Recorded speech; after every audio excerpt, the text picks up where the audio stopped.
घड्याळ घेतलं, पैसे घेतले, रुमाल घेतला, झालं सगळं. ओ इयरफोन्स राहिलेच. चला नाव आय एम डन. ऑलरेडी उशीर झालाय. होप सो आता बस मिळू दे. 6:30च्या बससाठी 6:27ला घरातून निघणारी ही मुलगी चक्क आज संध्याकाळी बस स्टॉपवर अर्ध्या तासापासून थांबली होती. बस नाही आली म्हणून? छे छे, आज मात्र बाईसाहेब त्याची वाट बघत ताटकळत थांबल्या होत्या. त्याला नेहमी सारखाच उशीर. तिलाही त्याची सवयच होती म्हणून ती निघायचीच घरातून अर्धा तास उशिरा. पण आज कहर म्हणून तास उलटला तरी या माणसाचा पत्ता नाही.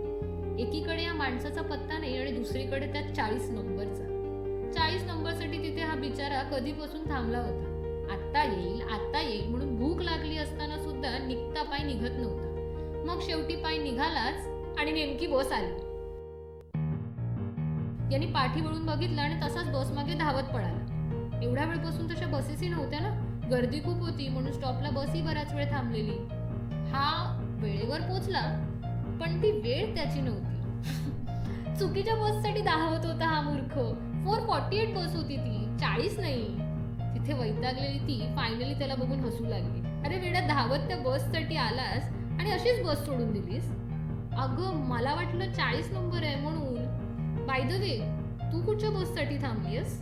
मी बससाठी नाही रे, बसमधून येणाऱ्यासाठी थांबले. मग ही 40 नंबर बेपत्ता झाली की काय बुवा? तो मिश्किलपणे म्हणाला. तसंही दोघे वैतागले होते आणि कॉफीसाठी दुसरं कारणही नव्हतं. काय मग कसं चाललंय? सध्या काय करतेस? वगैरे वगैरे गप्पा कॉफी शॉप यायच्या अगोदरच रस्त्यातच संपल्या होत्या. गर्दी नव्हती फार, पण आज सीसीडीचा डिकोर पण काही वेगळाच होता. ते मेलोडियस म्युझिक काय, पेस्टल ब्राऊन पडदे आणि डिम लाईट्स. खूप गोष्टी बदलणार होत्या त्या रात्री. त्या खूप गोष्टींमध्ये बदलणारी आणि लक्षात राहणारी एक गोष्ट म्हणजे त्या दिवशीची डेट.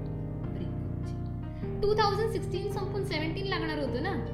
आता गप्पाही यांच्या छान रंगात आलेल्या आणि सुरुवातीचा ऑकवर्डनेसही गेला होता. फाटकळपणे कुणाला काहीही बोलणाऱ्या यांनी तिला आधी विचारलं, तुला राग नाही येणार तर एक बोलू? हा बोल ना. तू किती मेकअप केलास? हे लिपस्टिक वगैरे आधी कशी होतीस तू? का हे छान नाही दिसत आहे का?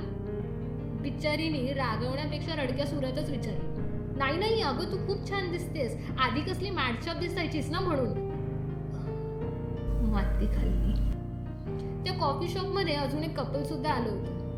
आजीला ते आजोबा चॉकलेट ब्राउनी भरवत होते. क्यूट ना. त्याने आम्हाला सुद्धा एक पेस्ट्री ऑफर केली. म्हणाले, खाऊन घ्या मुलांनो, या बाईसोबत 40 वर्ष काढली मी.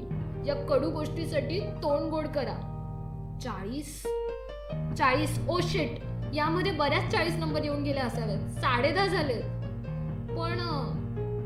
पण आता त्या गोड आजी आजोबांची 40 वर्षांची दास्त सोडून त्या 40 नंबर मागे कोण धावणार होतं? तेव्हाच sorry, I can't make up for tonight as it is already very late असा मेसेज तिला आला.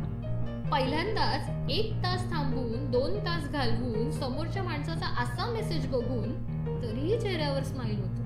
मे बी तो खरंच कामात अडकला असावा. असो, तोपर्यंत आजी आजोबांचं छान प्रेम रंगलं होतं. अगं आठवतात का ग तुला ते दिवस? हसीना से यूं मुलाकात हो गई.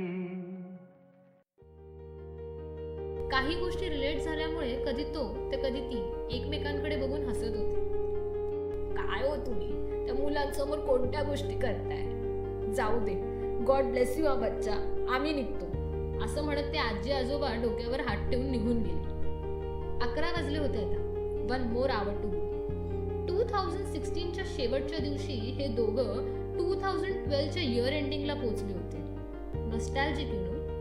आज 4 वर्षानंतर ते दोघं पुन्हा एका वर्षाच्या आणि त्यांच्या नात्याच्या शेवटच्या टोकावर उभे होते. Happy new year. 12 वाजले. त्यांच्यातला हा शेवट होता की नवीन सुरुवात?